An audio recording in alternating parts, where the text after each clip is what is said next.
Welcome to the Maker's Playbook, the podcast where we talk all about what it's really like to make a living from the things you make. I'm your host, Rebecca Ikes-Kara. I am particularly giddy about this week's episode because I had the opportunity to catch up with a wonderful teacher of mine, Sandy Lockwood. I had the sheer luck of meeting Sandy after being accepted into a 3-month program last year at the La Meridiana International School of Ceramics in Tuscany. 10 students were accepted, and after making sure to find an amazing house sitter for my rescue pup, Hendrix, I jumped at this once-in-a-lifetime opportunity. Little did I know I'd also be meeting my husband, but that's a story for a different podcast episode. Sandy is a wonderful teacher who not only helps guide novices along the basics of primary skills that we all need, but also has a unique talent in recognizing what each individual person brings to the craft.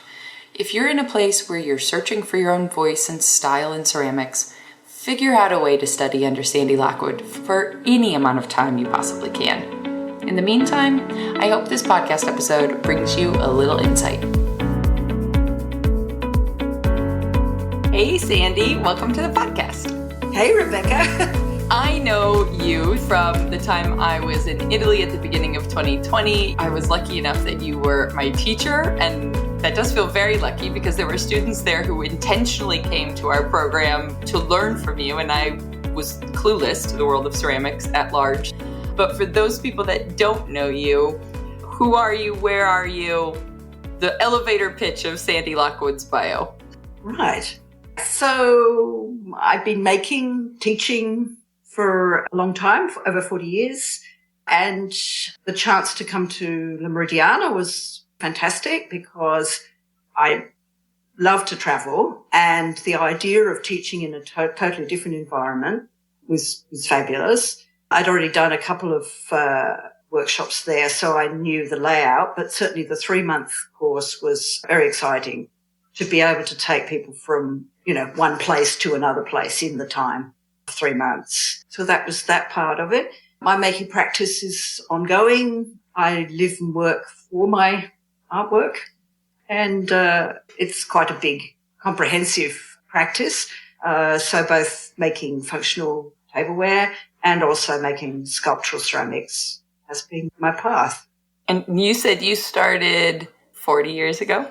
Yes, it's always a bit vague as to say when. Basically, I think I took my first pottery class in 1975 and then proceeded from there I worked for a production potter for a while, and then I did a full-time course at the art school, and then I set up my own practice from 1980. I was teaching and making.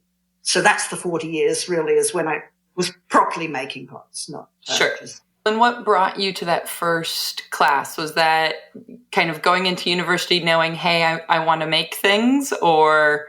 Not even knowing any of that. Basically, the first introduction to clay was I'd already wanted to do some art, but I hadn't actually found a path a way into that. And I'd gone to university and done some study, and that wasn't quite working for me. And so I had a friend who was a very good painter, and we used to often catch up, and she said, why aren't you doing some art? And I said, I hadn't really worked out how to get into that.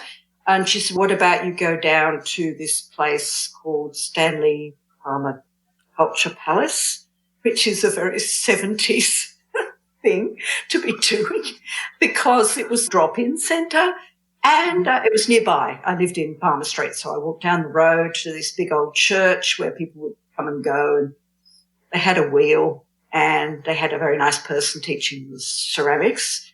They only had one wheel, so I spent my time on that. And then a friendship built with the teacher there, and it grew from there. So she encouraged me a lot. She was already studying at a full-time degree, and so she invited me to her place to find work. And then she got a job as her post-finishing. She got a job working for a production potter, and she was a thrower for him. But when I said, I'd love to do a job in ceramics, that sounds pretty good, but I can't really make much yet. But the job was really to start doing some of the other work, which was packing kilns, firing, glazing work, answering the phone, trying to sell kilns on the phone, which I didn't know much about. And then they said, I think we'll start you on the production. So I was given a simple form to make, a mug, and I started doing that. And I repeat throwing of a cylindrical form. And the only way to really manage feeling engaged in that for a whole day was to try and make more the next day. So it's speed and accuracy. And then some of the pots would be accepted and some were rejected. And that was how the production studio worked.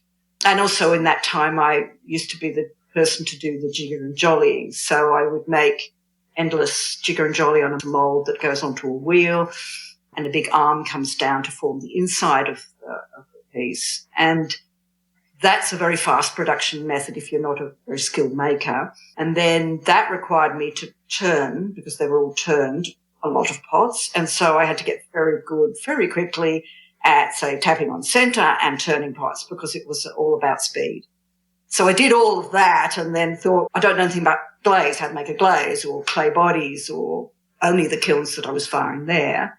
And I also didn't know what my work was, and I wanted to find that out, because if I was back at home where I would have set up a little studio in the backyard, I was only making what I was doing in the production studio. So I knew there was something amiss there. So then I went into the course at the art school. And actually at that stage it was not a degree program. It's since become that, but it wasn't at that stage. And so I went there to find out what were my pots. I could throw quickly, so I was ahead in some ways because most of the students were not as skilled in that area. So I could start to develop my own work, my own voice in that time, and a lot of encouragement from staff there. And then learning glaze, which was really interesting. I had Gwyn Hanson-Piggott, one of my glaze teachers, and also then Janet Debus. So they were pretty significant makers who knew a lot about that subject. And then I had Steve Harrison, who was a clay and kiln whiz, and he taught me so much in that area. So I started to learn the things I needed to be able to eventually set up by myself. And we were given a project to design a kiln, so that was pretty useful. So we were aided to do it, but that kiln became the first kiln I built. And then basically at the end of the course, I had a bit of money because I separated from a partner, and the house that we had sold, and I got this $22,000 and I bought a pug mill and I bought a block of land. It sort of went from there. With no house? Well, no, it was a tin shack, really, with no insulation. In Australia, that's not easy, but I just, there's a place, a roof over my head, and a garden and a bit of land. It was 5 acres. It's not bad, and 2 hours from Sydney, so was pretty good. Yeah. It's a starting point. Oh my gosh. Hearing you, so I've heard some of your history and how, you've gotten to this point before, but it just dawned on me that hearing you talk about learning production pottery before any of the rest of it, and what that did, the place that put you in for your studies when you did go into more of a formal university education style, makes me think of when I was learning music. I learned piano before formal music education was ever offered in school. And knowing how to read music before learning a separate instrument put me so many steps ahead. I think that's part of what contributed to being able to excel at oboe so quickly, because you weren't trying to learn multiple skills at one time. I knew how to read music, so I was able to focus on learning an instrument, like where my fingers went. When you see your students now, in the process they're learning, what do you see as kind of I don't know if it's a difference or just any kind of observations as far as you're experiencing learning speed and production first, and maybe it's positives or negatives compared to learning little bits of all of it in the beginning? It's a very hard place for a student to be because they look often at the idea of the time it might take to do production learning, to develop skills. And either they're older and they want to be there quicker, or they're younger and they want to be there quicker. And so to try and encourage a certain amount of disciplined practice, like you would with your music, is always something that I feel is important to at least address, even if it's just people can give themselves that time, that practice time, before they're trying to create some brand new idea. Nowadays, you probably have to amalgamate the two. So you have to be coming up with ideas and developing skill and trying to marry those two in some way in a weekly practice. But it's always good to have skill, and speed helps. Not everybody wants to be a production potter. Some people say, oh no, I'd hate to be that. That'd be always making the same thing. But in fact, it's just this core thing that happens that then enables you to be able to make a lot of different things and develop. Yeah. How has that affected your work? Jumping 40 years, right? Just the umbrella of the work you've been able to produce and create and offer and make a living from over the last 4 decades. How do you feel like that production experience in the beginning has impacted? I think majorly, actually. It's like learning the work ethic of the field, of the ceramics field. So the same would apply in so many fields. Music is one. Even if you were a carpenter, there would be all different sets of skill base to get, and then getting good at it and then being faster at it means that you've got a confidence in how you handle materials and how you handle tools that then mean that you're not actually being held back by that. It becomes more about creative output. So I think that's always helped. I mean, with production, there's always a limit to how much one feels like making in one hit. You know, I think now if I was to sit and make the 100 mugs I used to make, I would probably be a little bored. And also I get sore because repetition can be a problem for the body. And so I do have some limits on numbers. But it's really interesting if it's a board of 20 pieces and I know the form very well and I sit to make, over the course of that 20 pots, things happen that I notice that help me next time. So it either helps with just making them better or it sets up new thinking, new ideas. So in fact, it's partly being totally absorbed in the process of making and repeat making that helps develop work. So I use it in that way. Mm-hmm. You mentioned going to university and having the formal studies gave you the time to explore a little bit more of what Sandy's work was as opposed to what the production work was. So what did come out of that? What are there pieces of coming out of university that stayed the same 40 years later, or do you feel like your style is totally different now? That's interesting. Look, I think I was quite influenced by a couple of people, particularly at the college. I think there was a sort of general trend towards, the word was loosening up the making, loosening up the approach, not being too rigid in what I did and what others did. So it was a sort of change in that particular era. So we were coming out of a fairly disciplined Japanese aesthetic approach, and although that can involve a looser style of work, it was like becoming the old school, and the new school was to make the clay speak more, not perhaps quite so much control. And the production potter I'd worked for, it was very industrial looking. It was very clean lined, ribbed.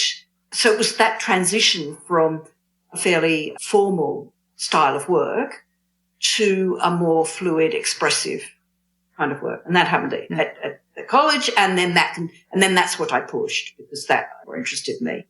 It's funny to hear that the production potter that you were working for was such a clean, rigid Yeah. Because then thinking of the fluidity and the movement in your work, I'm like, oh, yeah, going the opposite direction completely makes sense to me. It's my mom told me not to do this, so guess what I'm going to do? Yep.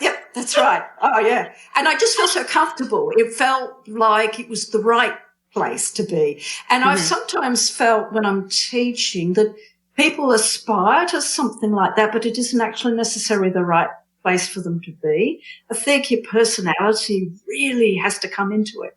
And some people want things to be clean aligned or more about geometric form, and that's them, and they should be doing that and doing it, really well.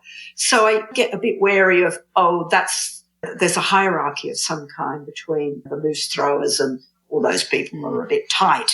And even the words, the language is a little bit difficult because tight, sometimes people feel it's about their personality, and that it shouldn't be. Their personality should be in their work. You should be able to see something about who they are in the work that you're seeing.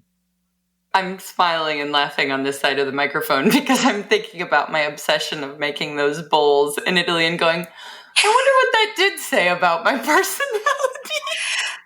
It wasn't even to be judging that. It was that, and it could also be that you needed to move through that to beyond. But the beyond isn't necessarily loose, wobbly pots. It's just to find how you can move. It was a massive learning curve for me, being able to commit. It's a once-in-a-lifetime opportunity as an adult, I think, to be able to commit that much time to just learning one brand new skill, uninterrupted and focused. But maybe making 30-some bowls, trying to get the perfect set of 3 was slightly obsessive. But obsession is fine. God, I mean, you can't be a ceramic artist without being obsessive. I think they go hand in hand. Yeah. Well, and what do you see? Actually, I'm super curious because sometimes I think we all need that outside perspective in some ways to find our style. As someone who's regularly teaching and with different groups, are there things that you notice and watch students either with their personality or their lived experience or as they're making? For somebody listening who's getting going or has been throwing for a while and trying to find their own style, like things that common kind of themes of like pay attention to XYZ and what you're drawn to, or different ways to guide people into their style in a way. Basically, you more or less said it, but the acknowledging where people are at, acknowledging what is really positive about what they're doing, and then, yes, gentle suggestions to take it a bit further, and encouragement to take it further. So there has to be some sort of desire to do that. You can't be too self-satisfied in ceramics. You've got to, well, probably in all art forms, you never. I'm not. I'm always going, oh, that could be better, or oh, that, I want to change that, or so looking for those little niggling feelings and then acting on them. Now, you might not know the answer by thinking it through. So one of the common ways I've used with teaching is to teach people how to brainstorm, which is very common practice in a lot of businesses, where you stand at a whiteboard and you write down all the words for for problem solving. But you can do it in ceramics really easily. And so that process is where you say take a particular form and then you make it and you make variations on that and you make them one after another very quickly without judging them or trying to make them really well thrown even. They can be quite rough things, but they're trying an idea and then do it again and then again. And part of the speed of doing that wipes out all that annoying thinking that's going on about and judgment that it's no good. So you do that process for a period of time. I've had people do it for a half a day. I've had them do it for 1 hour. And then at the end of that, you say, that's it. That's the end of that brainstorming session. And then at that point, you go away, have a coffee, you come back and you look at them and you respond. And that row of pots, whether it's 5 pots, 10, 20 pots, and then you start to say, okay, let's see what's speaking somehow. And you might pull the ones that speak to you up front and you might push the others back. There might be some that you just say, definitely not. So, right, you ditch them straight away. but there's something in the ones that are spoken to you that gives you some feedback that's then you can work on. So it's a very useful exercise. And then from those, say you get them down to 3. Okay, what is it? Can I articulate it? Try and putting it into words helps it take it a bit outside of oneself. And then you can sit down for another session using that to develop something. I mean, I do it with my work. Whenever I'm doing some new thing, I will start that process. And there has to be time for that. So if you're a busy person and you want to make sure you're developing as well as producing the things that you know you've got an order for or you're selling well, but you want this extra, you want to move forward, then you have to say this is the time of the week or the month or the one night a week or whatever you can possibly manage in time that you're going to do that. I mean, people call it play, but it is a kind of a play, but you have to be careful it's not a without purpose. It is a purposeful process. Yeah, so that's a kind of, that's a way to give yourself time to do that in amongst busy lives. What I'm hearing is it's the difference between practice without any guardrails and intentional practice. I forget who wrote, I don't know if it was in Outliers or I forget where I read it, but it was about the adage of practice makes perfect is not accurate because you can, if you're practicing incorrectly, all you're doing is driving home a bad habit, for example, whereas intentional practice can really push the needle forward. Yeah, that's right. And as I said, the pots don't need to be well made. You could say, for instance, just be concerned about the kind of rims you make on a pot. So all you need to do is make cylinders and then rims. And the bottom of the pot doesn't matter one bit. You can come up with maybe 10 rims in one session that are variations that you wouldn't have come up with when you're making a whole pot. That's intentional. How does that management of time play out for you, given that this is your full-time work, but you're also balancing teaching? Yeah, too many things, actually. No. Look, I think my practice of that approach comes when I'm making something new. And that's just when the thought occurs that I want to make something new or that I've been asked for something or it just comes up. So I don't particularly say, once a month I will or once a week I will. I think that's probably more something when you're, earlier days when you're developing. But certainly if I'm making something I've made always, they will change no matter what. And that row of 20 mugs will have fed me in some way. And that will tell me, maybe next time I make them, I'm going to do this little thing. So I've done that brainstorming in action without it being consciously a time slot. But managing time is probably the biggest thing we all face with difficulty because you can make a lot of pots and you still probably have to have an income separate to the pots. So you've got to juggle what kind of outside work you're doing that's not taking you too far from your making. Ideally, if you're in an arts-related other job that gives money, then that helps because that's feeding it a little bit. Or you have a job that takes absolutely no mental space or emotional space. You do the job, you clean dishes, and then you finish for the day, and then the pots can have their time. So it's different.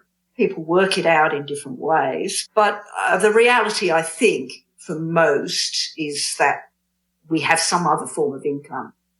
There are people who do make full-time work, make their pots and sell. It depends a little bit on what they're making and selling as to whether that's viable.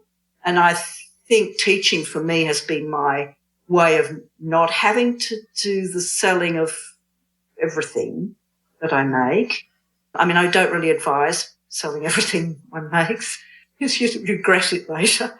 But, teaching has always been good because I learn so much from teaching that helps my practice. So it's a two-way. They both feed each other. They do, absolutely. Mm.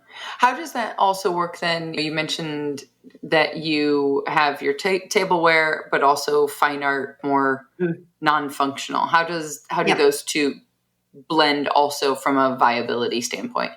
It's an interesting one. The need to make non-functional sculptural work came about mainly because tableware was having a pretty big dive in terms of sales. And I went, oh, but I don't want to leave the studio. What am I doing? Anyway, so I did that. I actually stopped making pots for a couple of years, thinking, oh, I won't be able to go back because it's just not a viable way forward. But in fact, the sculptural work was so interesting and exciting. And then it fed me as well to keep creating. And then things changed and functional wear was possible to sell pots again. And then I've had this juggle between the two. It's not clear cut. Sometimes it's on how I'm feeling. But for every firing, I will have both sculptural work and functional work in the kiln. And in terms of a wood firing, that works very well because there are some pots that can go in certain spots. Like I can't really put a mug to be used in the ember bed because it's not going to work. It's going to be covered in bits and grunge and whatever. So, but the sculpture work can go in there and can be very exciting. So then I'm marrying the kiln pack very much with the two. But I do tend to go with making a bunch of throne work and then I'll make a bunch of sculptural work. I won't hop on the wheel and off the wheel and make a sculpture and then hop on. It's got to be in a block because the ideas develop, especially for the sculpture work, by making. You mentioned the fact that you're a wood firer, which I definitely wanted to get to. Remind me, are you only wood firing all your pieces? Not like making a living from ceramics was hard enough to begin with. I know. Wood firers, they're a rather nutty bunch, but... Also in an area where you're not allowed to for half of the year. Well, yeah. When I first moved down here, those issues weren't there. Like we weren't dealing with such... Bushfires in Australia have been on the cards, like I'm sure they have been in California, for instance, forever, because we're in a hot climate. But when I first set up there, it hadn't been a restricted period. But now things have changed, and I am trying to manage that according to what's going on. What I need to do when I want to do wood firing is I ring up the fire chief and say, look, I would like to do wood firing. I let him know, and he'll say, don't do it tomorrow. There are things called total fire bans, which I guess you've got in the US too. On total fire bans day, there's not even a question. Don't even ask. But if I'm firing in October, I will confirm that with the fire chief. That mainly is so that if there's smoke coming out of my chimney stack, I will want them to be on alert so that when the big tower above, wherever it is seeing smoke and putting it on alert, and somebody in the neighbourhood said, oh, smoke, they will ring through and they'll say, no, that's fine, Sandy's just firing her kiln. So that's what we do at the moment. But I don't really want to fire too much in this current climate, and we are bush surrounded, and we didn't get burnt completely in the last fire in the last year. So I'm wary. So that's part of the bushfire thing, which does mean no firings between basically October to February. It hasn't been too major a problem because I can make during that period instead of firing. So I manage it like that. So you basically have very big chunks of time where you're purely making, and then are you doing like an electric firing for bisques or something, and then kind of stacking up everything and going, right, now you're doing loads and loads of glazing in a couple of months and doing as many firings as possible? It's been not quite like that in that because I have an annual open weekend in December, I do a lot of work prior to that. Then I do a last firing, and then there's a huge job of cleaning up and preparing for the open weekend. And then at the rest of December and January, I'm totally burnt out and I don't actually need to make anything. So then I start again in February making. So it's not such a chunk, but the rest of the year is like that, where I'll make and I'll stockpile. I'm in the process of buying an electric kiln. I've never had one, never thought I would have one, but I have a big gas kiln which I've been doing my bisquing in, and also I fire some students' work here for gas stoneware reduction firings. But the electric kiln I bought is so that I can bisque, and we've put solar panels on our pottery roof, so we're going to be running our electric kiln on solar. which means that we're not using premium fuel such as gas, or as little as possible. So the goal is to be using renewable energy wood firing and electric kiln using solar. So that's the sort of current way forward that we're trying to move with, because climate change is big. We need to do anything we can do. So those have been our options to do that. But in terms of electric kiln firing for functional work, I have done some tests with some mid-fire, and I'm quite interested in that. It's a different body of work, and so I don't know where I'll go with that, but I like the idea of having that as a sort of adjunct, and it keeps me stimulated, and I can do even more testing. I think about how hard it is to create a viable ceramics business in the first place. And then I think about how inconsistent wood firing can be. And obviously with experience, you get better at packing, you understand your own personal kiln more and more. So there's, I'm sure over time, an increasingly larger percentage of successes. But I mean, it's like adding on top of itself how to make a viable living is, let's just put all the worst variables together. But the problem is, per my experience of having wood fired twice ever, both of which were with you last year, as soon as you do it, you are hooked. And then what? Well, totally. That's it. It's the problem. It's a problem and a blessing. Where else would you get such incredible rewards from a firing? Things you didn't think of, create surface effects that you'd never seen before. And that's even after many years of doing the same things. That is such a hook that I couldn't imagine not doing it. It does make the living getting pots out that are reliable difficult. There are fires that things don't work. Quite a lot of things that don't work sometimes. And it's something you question. If you get a bad firing, why am I doing this? What do I do differently? Should I try something else? But actually, it's not a path that I could imagine stopping on. Now that I've reached this stage, I couldn't imagine it. It does mean in some ways that pots that are wood fired, I need to charge a bit more for my work than perhaps someone who has got an electric kiln, maybe firing earthenware or mid-fire. The loss rate is a lot less, so it's quite a sensible pathway forward, especially for early makers. But you are going to be able to recoup the money that you're spending on making. So wood firing isn't quite like that. But then there is a market. There is a market for wood-fired pots, and I'm try very hard not to let it compromise what I make. And also it's a constant testing process. Because I develop my own clays and I change them, the testing process is fairly constant. So every firing is full of tests. Oh, I might just tweak this clay body this way, and I make some pots and put them in and think, oh, that wasn't such a good idea.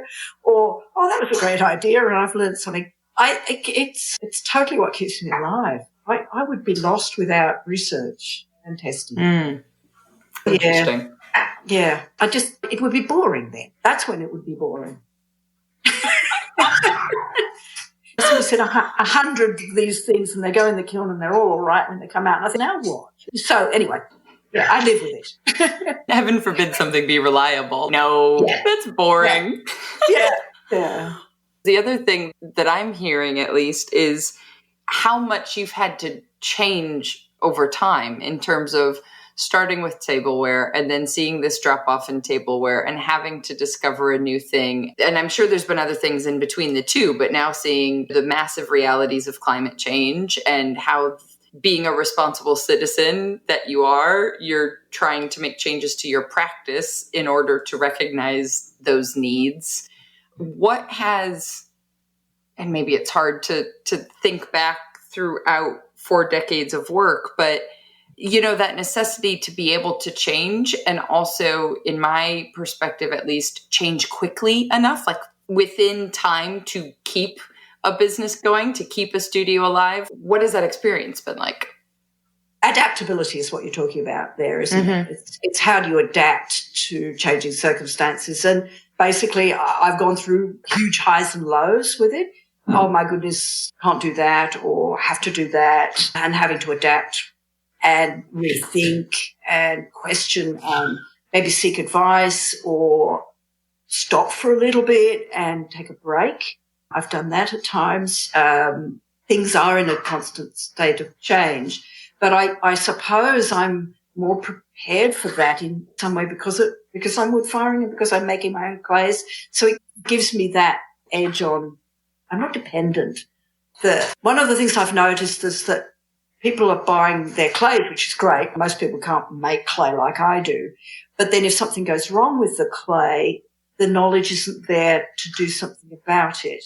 And so that knowledge being lost is, I think, is a problem, and how to adapt to, okay, I've been making these pots all along, I've used this clay all along, and suddenly they're not working. So being able to rethink that or rejig something to make it work again, that sort of thing doesn't faze me so much, I imagine, as it might do others who are dependent on what's being produced out there. But yeah, I just think the process I use requires huge adaptability. One of the things I was thinking earlier that I wanted to come back to was this idea of the pursuit of better, right? That we as artists and as craftspeople, really, in so many ways, there's a certain personal pride in our skill and always wanting to improve. How has that worked for you, though, also in the space of you have a viable business, you're making a living off of it, and when you're recognizing something where you go, ooh, I want to change this, or this isn't as good, and knowing that our audiences are not always as trained as we are, and where that balance is between things that are perfectly lovely and being okay with selling perfectly lovely, functional, safe, some of the obvious bare minimums, but then that kind of personal pride of, oh, but it could be better, but it could always be better. And so if you wait until a certain better marker, you're never going to ever start. Yeah, certainly I feel like that's an issue for everybody. And I do have those points at which I go, will I, won't I put this out?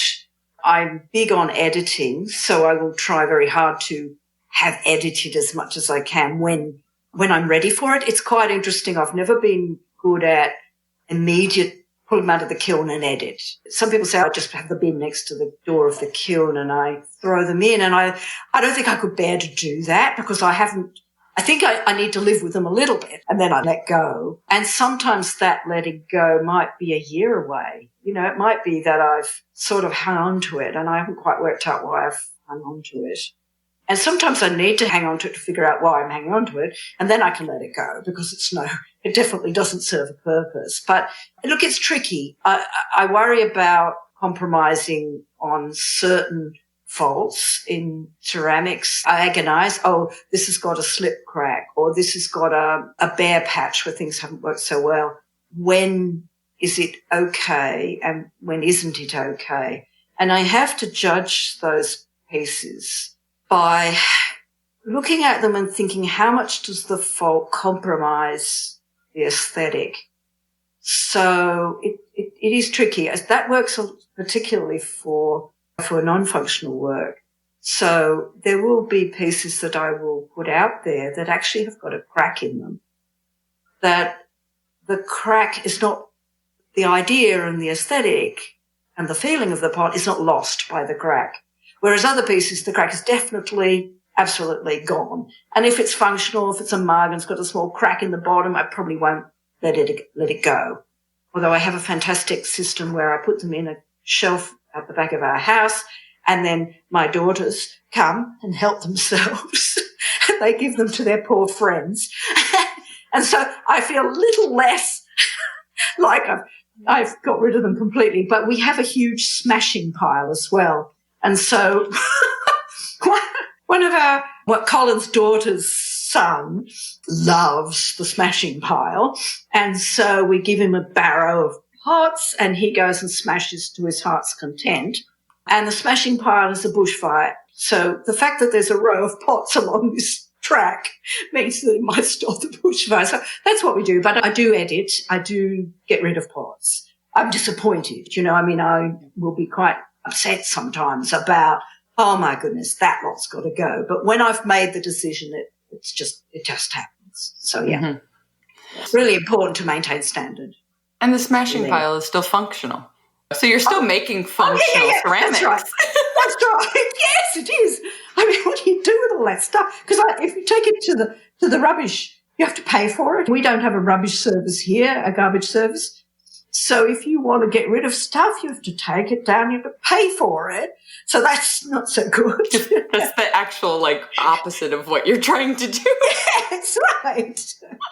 Yeah. Well, and I think that the smashing pile while we were in Italy was our mental health saving grace, as each day we woke up to news of coronavirus that no one had ever heard of, and changing flights and all the rest of it. Oh, I've forgotten. Yes. I have videos of that cathartic experience of that smashing pile. Yeah. Everyone needs one. I love it. I don't know what you do if you're in the city. Hammer and a trash can. It's not nearly as enjoyable. Well, so obviously the business model as far as making a living from ceramics, a two-part question. What does it look like now for you? And what do you see now with the longevity of experience you've had in terms of ceramics and the world and those people coming up into it just now, and what the opportunities of how they can create something now? I think that's quite a large question. I know.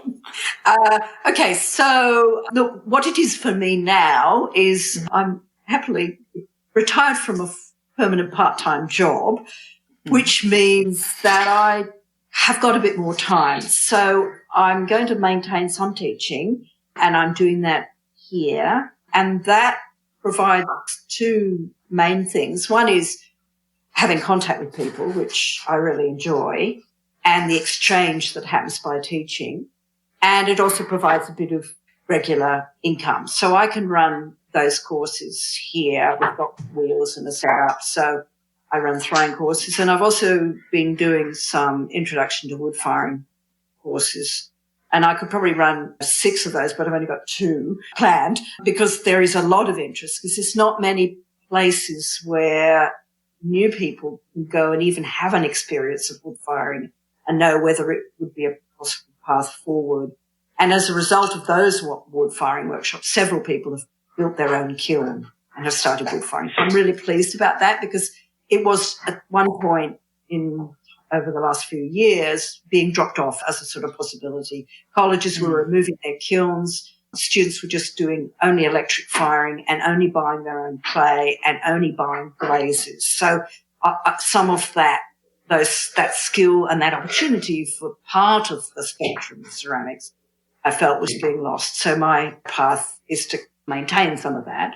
And then when I'm not teaching workshops from home and I'm not overseas teaching in Italy or wherever else I get offered a workshop, which I love, I'm going to be able to make my work, and I'm going to look at it carefully this next couple of years. I want to see what I want to be making and what I don't want to. I'll still make functional things because I really enjoy it. I like making the rows of pots. I like the rhythm of that, and I like the meditation of that. And then they also fill my kiln well. And then I really want to go further with sculpture, and I haven't quite got a plan in mind, and I probably won't have a plan. I'll just get a pile of clay and I'll start poking it around and seeing what happens. So for me, it's now a bit more time for that, now that I'm not having a permanent job to manage. And I think that's the life forward. But in terms of the last question you had was... For those of us looking at this going, okay, how do we make this work? Look, I think being realistic, keep some sort of income on the go, because then you're not so restricted in what you make. You can actually explore a little bit more. So I think that's quite valid, but you want to have not too much work that it takes over and you're exhausted and you can't go into the studio for a bit. For most new makers, the biggest deal of all is getting a studio, getting a space, getting a kiln, getting a wheel. They're big-time things, so they cost money to do. So you need the job for that. And then how to sell what you make, that's another big hurdle. We're lucky now, most young makers are lucky now that social media is a starting point for that. Plus, there are still, not in the US at the moment, but viable open air markets, and they are a way of getting your work out there, seeing how people respond to it. Do they even like what I make? Getting some confidence about the fact that somebody picks them up and says, oh, this is great. And then you can go back feeling, oh, okay, I'm touching people in some way, plus I've made a bit of money. So those kind of marketplaces help feed the business. And then going back into the little space that you created or the studio that you've managed to rent, and always thinking that you're developing, always thinking that it's a developmental process and not you get to a certain point and you just make that thing. You're always trying to find more in what you're doing. It may be that you don't try and make too many different things. Sometimes people are try to make 20 or 30 different items, and that is a bit difficult to manage. And it's also quite difficult to get good at 20 or 30 items. So it might be better to have a limited range of things that you make. And then you find that the range feeds each other. So something you do on a row of mugs, oh, I could do something of that on the bowl edge. Or so you're trying to find relationships between different forms. That also helps make your work more your own. So, this little nuance here feeds that little nuance on that form. And then, oh, okay, they sit together quite nicely. Maybe that's me, So that sort of thing. I think not too many items. Getting testing underway and doing it, and just doing it as a routine, that it doesn't go away, that you're not being satisfied with X, Y, Z glaze and that's that. Just asking questions about those glaze, the look of those glazes. Is it really what you want? And sometimes you need to look out in the world to find out what it is that you like. So you need to go to a gallery or a pot shop or something. Okay, in amongst all those pots on the shelf, why am I looking at that piece over and over again? What is it? What's the glaze? What's something about it that can give you some information? Mm-hmm. And then, okay, what might that glaze be? I have no idea. Okay, look it up, look something up. So using outside handmade pots to refer to, going to a museum if you can manage to, that's vital. Historical pots, and also sometimes museums have contemporary pots, really useful to even finding out where you might sit within that field. And then books and online, there's tons. You can be researching things all along developing making. And that makes, again, your work probably more uniquely your own rather than derivative. Because one of the problems I'm seeing a bit at the moment is there's a fair bit of work that's a bit similar to other work. Okay, the moving on needs to happen. Not all pots need to be this type. There's more to it than that. Anyway, that was long. No, that was perfect. I heard once that imitation is totally fine to learn, so that as a student you can learn, okay, I see this piece and now I understand how it was made because I've made it in air quotes. But that's a step of the process, and you take that and you keep going. But I also think you pointed out something really important in terms of, and I'm going to blame the internet and Instagram on this, but it's been something going on for millennia, right? In the sense of you see something that's popular and is getting a lot of attention or recognition. You think, I want to be successful. Therefore, I'm going to keep making the one thing that was popular. And I think it was on David Duchemin's podcast, who's a humanitarian photographer that I find quite a lot of inspiration from. He was saying he's actually given up social media in general because he realized it was influencing his work so much, in the sense of if he posted something and was looking at analytics and realized, oh, this style of photograph is getting so much more attention or so much more recognition, that he was then finding himself leaning towards making more of that one thing rather than exploring and pushing his skill and his craft further. Yeah. And I guess that's a contemporary issue because over the years I haven't had that social media option. So I don't look at it in the same way that I imagine a new maker who's trying to get some confidence in what they're making is, oh, okay, I want to be successful, just what you were saying. Whereas I guess I've learnt largely to rely on myself for developing my work. Plus, obviously, feedback when people have bought my work or to visit. But it's not in the same way as social media gives you that 101 likes, you know. I'm sort of quite curious sometimes. I put something up and I think, oh, that one got a lot more likes than that one. And I go, now, why was that? But more from an observer point of view than can't affect me because I just made them. It's just like, well, I just made them. I didn't make them because I knew that would happen. And then you can read in a way into the market a little bit, but I can't imagine me deciding to make, I'll make a lot more of those because there was 160 likes on that one. You know, but I can see how as a young maker that's very influential and difficult to manage. But I think it's this idea of being true to yourself all the time, always asking yourself, am I making my work? Am I making what I want to be making? And even if you have been influenced a little bit, but then at some point something shifts and you're not quite making the thing you were influenced by, and that's good.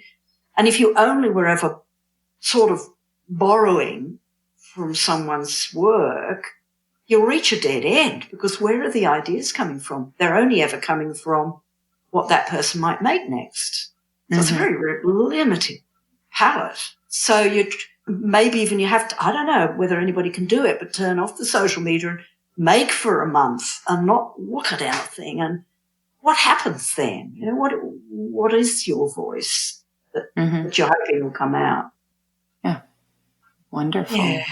It's a good thing we're in such huge, vastly different time zones because we could, I would love to just keep catching up for hours on end. And, I know. But I don't think anybody wants to hear us riff on all the things that we miss about Tuscany either. Yeah. Oh, my goodness. Oh, yes. We could do that for hours. We could.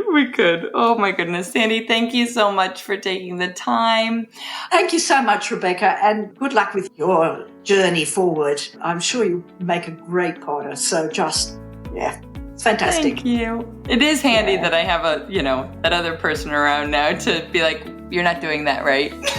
Yeah, your other half is really helpful in the background, I'm sure. The much better potter half. Who comes over and just pushes my elbow in as I'm throwing. And I'm like, what are you doing? Oh, crap. All right, fine. He's very good at recognizing just how many things he can point out I'm doing wrong at a time and then slowly stepping away and letting me figure it out. Okay. It's quite a difficult thing to manage in a relationship. Yes, perfect. Awesome. Yeah.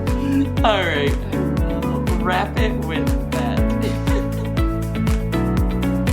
And with that little hint into my dining room ceramic studio lessons, we wrap up episode 106 of the Maker's Playbook.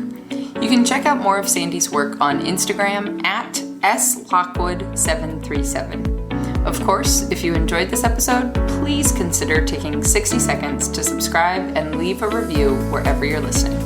I want to help as many independent artists build their own viable businesses, and we can only do that with your help.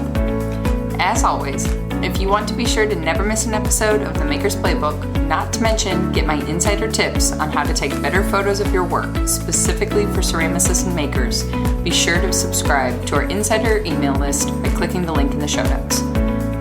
Until next week, go get back to making your dreams a reality. Together, we've got